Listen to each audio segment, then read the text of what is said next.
Hi viewers, welcome to my channel. ఈరోజు మన ఛానల్లో దాదాపు 2029 ఎలక్షన్లో తెలుగుదేశం పార్టీకి ఎదుర్కోబోయే ముఖ్యమైన సవాళ్ళు ఏంటి, దీని గురించి మనం కొంచెంగా డిస్కస్ చేద్దాం. 2024 ఎలక్షన్లో భారీ మెజార్టీతో కూటమి ప్రభుత్వం అధికారంలోకి వచ్చింది.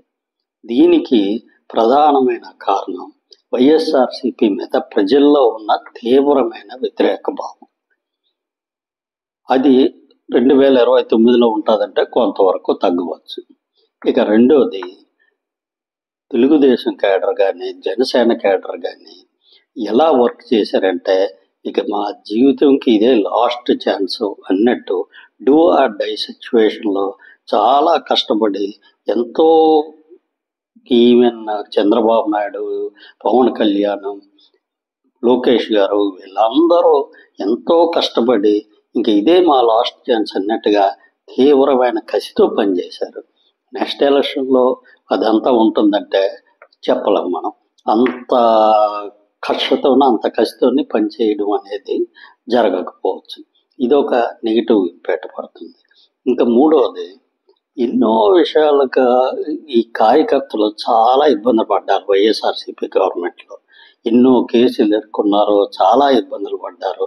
చాలామంది అధికారులు వీళ్ళని చాలా ఇబ్బంది పెట్టారు. ఈరోజు తెలుగుదేశం గవర్నమెంట్ అధికారంలోకి వచ్చిన తర్వాత ఆ అధికారులను ఏమీ చేయకపోతే డెఫినెట్గా ఈ కార్యకర్తలు, ఈ లీడర్స్ యొక్క మోరల్ సపోర్ట్ కొంతవరకు తగ్గిపోతుంది. ఎందుకంటే మేము ఎంత కష్టపడి అధికారంలో తీసుకొస్తే మమ్మల్ని ఎంత ఇబ్బంది పెట్టి తప్పులు చేసిన అధికారులను వదిలేస్తున్నారని చెప్పి ఒక విధమైన తెలుగుదేశం పార్టీ మీద తక్కువ భావం అనేది పెరిగిపోతుంది. ఆల్రెడీ చాలా వరకు తెలుగుదేశం కార్యకర్తల్లో ఒక నెగిటివిటీ డెవలప్ అవుతుంది. మనం ఇంత కష్టపడి పనిచేసాము, ఈ అధికారులను ఏమనడం లేదు, ఈ రాజకీయ నాయకులు ఎవరిని మన ఇబ్బంది పెట్టిన ఏ రాజకీయ నాయకుల మీద ఏ కేసులు పెట్టట్లేదని చెప్పి ఒక విధమైన వ్యతిరేక భావం కొంతవరకు మొదలవుతుంది తెలుగుదేశం కార్యకర్తల్లో. ఇంకా ఈ కార్యకర్తలు వీళ్ళ మీద యాక్షన్ తీసుకోకపోతే అది మరంత పెరిగే ప్రమాదం ఉంది. ఇప్పుడు ఊరికే ఎవరు పడితే వాళ్ళ మీద కేసులు పెట్టి జైల్లో పెట్టేమని చెప్పరు. ఆల్రెడీ తప్పు చేసిన వాడు ఖచ్చితంగా వాళ్ళకి దొరికిన సాక్ష్యాధారం పెట్టి వారిని అరెస్ట్ చేయాలని కోరుకుంటారు. ఎందుకంటే వాళ్ళు ఎంతో కష్టపడి తెలుగుదేశం పార్టీని అధికారంలో తీసుకొచ్చినప్పుడు వాళ్ళకే న్యాయం జరగకపోతే వాళ్ళు ఇంకా ఏ విధంగా నెక్స్ట్ ఎలక్షన్లో పనిచేస్తారు? సపోజ్ ఉదాహరణకి రఘురామకృష్ణరాజు గారు, సునీత్ రెడ్డి గారు వీళ్ళందరూ చాలా కష్టపడి తెలుగుదేశం పార్టీకి ఒక విధంగా సపోర్టివ్గానే వాళ్ళు వర్క్ చేశారు. వాళ్ళకి యాక్చువల్గా వాళ్ళు చూపించిన ఆధారాలను బట్టి వాళ్ళకి న్యాయం జరిగితే నెక్స్ట్ ఎలక్షన్లో అది కొంతవరకు వాళ్ళు పనిచేయడానికి ఉపయోగపడుతుంది. వాళ్ళకి ఏ విధమైన న్యాయం జరగలేదనుకోండి, వాళ్ళు ఈ టైప్లో డెఫినెట్గా నెక్స్ట్ ఎలక్షన్లో వాళ్ళు పనిచేయరు. ఇది ఒక నెగిటివ్గా డెవలప్ అయ్యే ఛాన్స్ ఉంది. అన్నిటికీ మించి తెలుగుదేశం పార్టీ మీద కొన్ని వర్గాల్లో కొంతమంది వ్యక్తుల్లో తీవ్రమైన వ్యతిరేకత ఉంది. ఆ వ్యతిరేకత డెఫినెట్గా పోదది, అది అలా కంటిన్యూ అవుతూనే ఉంటుంది. కాబట్టి డెఫినెట్గా ఈ తెలుగుదేశం వాళ్ళ కేడర్ని నిలుపుకోవాల్సిన బాధ్యత ఎంతో ఉంది. ఎందుకంటే వాళ్ళకుండే ఓటు బ్యాంక్ను కంపల్సరీగా వాళ్ళు నిలబెట్టుకోవాలి. మిగతా పార్టీల తెలుగుదేశం కొంత వ్యతిరేకంగా ఉండే వ్యక్తులు కొంతమంది చాలామంది ఉన్నారు. వాళ్ళు ఏం చేసినా సరే డెఫినెట్గా ఆపోజిట్గానే ఉంటారు. ఇంకో విషయం ఏంటంటే, తెలుగుదేశం పార్టీ ఎంత డెవలప్మెంట్ చేసినా, ఎన్ని పథకాలు పెట్టినా ఒక వర్గం ఓటర్స్ ఉంటారు. వాళ్ళని పూర్తిగా నెగ్లెక్ట్ చేసేస్తున్నారు. ప్రతిసారి కూడా ఈ ప్రతి రాజకీయ పార్టీ వాళ్ళు నెగ్లెక్ట్ చేస్తున్నారు. వాళ్ళు చాలా కన్సిడరబుల్ రేంజ్లో ఉంటారు. సపోజ్ మీరు పథకాలు ఇస్తే ఎంతమందికి ఇస్తారు? 40% మందికి మ్యాక్సిమం ఇవ్వగలుగుతారు. మిగతా 50-60% మంది ప్రజలను పట్టించుకోకపోతే ఎలాగా? వాళ్ళు డెఫినెట్గా ప్రభుత్వాలు చేసే ప్రతి పనిని వాళ్ళు క్లీన్గా అబ్జర్వ్ చేస్తుంటారు. వాళ్ళు అబ్జర్వ్ చేసే వాళ్ళు ఓట్లు వేస్తారు. 50-60% ఓట్లు అనేది చాలా ఇంపార్టెంట్ ఏ రాజకీయ పార్టీకైనా. వాళ్ళని పట్టించుకోకపోతే డెఫినెట్గా అది నెక్స్ట్ ఎలక్షన్లో మిమ్మల్ని ఇబ్బంది పెట్టే అవకాశం ఎంతైనా. ఈ 50-60% మంది ప్రజలు, జనరల్ పబ్లిక్, వీళ్ళంతా ప్రభుత్వాల నుంచి ఎక్స్పెక్ట్ చేసేది ఏమంటే ఒక నిజాయితీతో కూడిన పరిపాలన. ఎగ్జాంపుల్ ఇప్పుడు బస్ స్టాండ్లు రైల్వే స్టేషన్లు ఉన్నాయి. దాంట్లో ఇష్టం వచ్చిన రేట్లకు అమ్ముతారు. ఎంఆర్పి రేట్లు అనేది ఎవడు ఫాలో అవ్వడు, దాని మీద ఎక్స్ట్రా వేసి అమ్ముతుంటారు. వీటన్నిటిని కంట్రోల్ చేయడం అంత పెద్ద కష్టమైన పని ఏం కాదు. డెఫినెట్గా ఓ 4-5 చోట్ల సస్పెన్షన్ జరిగితే ఆటోమేటిక్గా అందరూ లైన్లోకి వస్తారు. దానివల్ల ప్రజల్లో ఒక విధమైన భావం పెరిగిపోతుంది. ఏ గవర్నమెంట్ వస్తే మనకి ఏముంది, మనకు వచ్చే లాభం ఏమైనా ఉందా అనుకుంటారు. ఎందుకంటే వీళ్ళకి ఏ విధమైన పథకాలు ఉండవు, ఏమి ఉండవు. వీళ్ళు చూసేది ఏంటంటే బయటికి వెళ్ళేటప్పుడు ఆఫీస్కి వెళ్ళారు, ఆ వర్క్ జరుగుతుందా లేదా, ఈ రైల్వే స్టేషన్ బస్ స్టాండ్కి వెళ్ళారు, వాళ్ళు కరెక్ట్గా అక్కడ సర్వీసెస్ జరుగుతున్నాయా లేదా, ఈ పబ్లిక్ సర్వీసుల మీద పూర్తిగా ఇంట్రెస్ట్ చూపించాలి.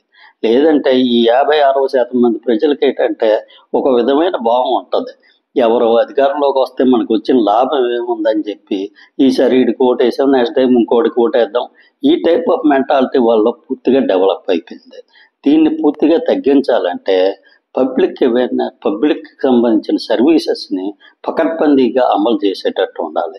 ఏ ఆఫీస్కి వెళ్ళినా మీరు ప్రతిరోజు ఇవి పెడుతున్నారు, ఈ మీ పార్టీ ఆఫీసుల్లోనే ఈ ఎవరి దగ్గరికైనా ప్రాబ్లం వస్తే వాళ్ళ దగ్గర నుంచి అప్లికేషన్లు తీసుకొని వాళ్ళ పనులు జరిగేటట్టు చూస్తామని చెప్పి ఈ స్పందన కార్యక్రమాలు, ఈ టైప్ ఆఫ్ కార్యక్రమాలు చాలా చేస్తున్నారు. అసలు ఆ కార్యక్రమాలు చేయాల్సిన అవసరం ఏముంది?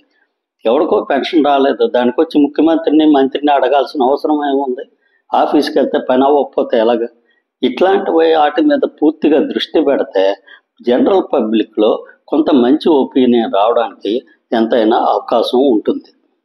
ఇక అన్నిటికన్నా ముఖ్యమైనది కూటమిలో ఉన్న మిగతా పార్టీలు. ఇప్పుడు బీజేపీ దశాబ్దాల తరబడి ఇలాగ మీ తెలుగుదేశం పార్టీతోనే తిరుగుతుంది అనుకుంటా, అది చాలా పొరపాటు. డెఫినెట్గా బీజేపీ తన ప్రయత్నాలు తను చేసుకుంటుంది, జనసేన తన ప్రయత్నాలు తను చేసుకుంటుంది.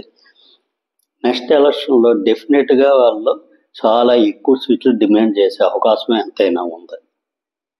దాదాపు ఎక్స్పెక్ట్ చేయని డబల్ పైన ఎక్కువగా వాళ్ళు ఎక్స్పెక్ట్ చేస్తారు. 60-70 సీట్ల వరకు వాళ్ళు మినిమం ఎక్స్పెక్ట్ చేసే అవకాశం ఎంతైనా ఉంది.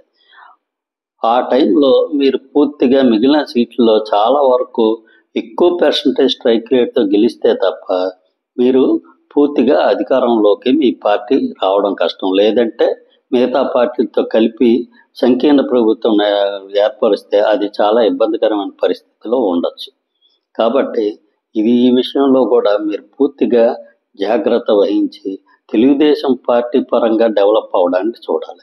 ప్రజెంట్ జరుగుతున్నది ఏదైనా సరే, ఏ మంచి జరుగుతున్నా జనసేన పార్టీకి చాలా పాజిటివ్నెస్ పెరుగుతుంది, తెలుగుదేశం పార్టీకి అంత పాజిటివ్నెస్ రావట్లేదు.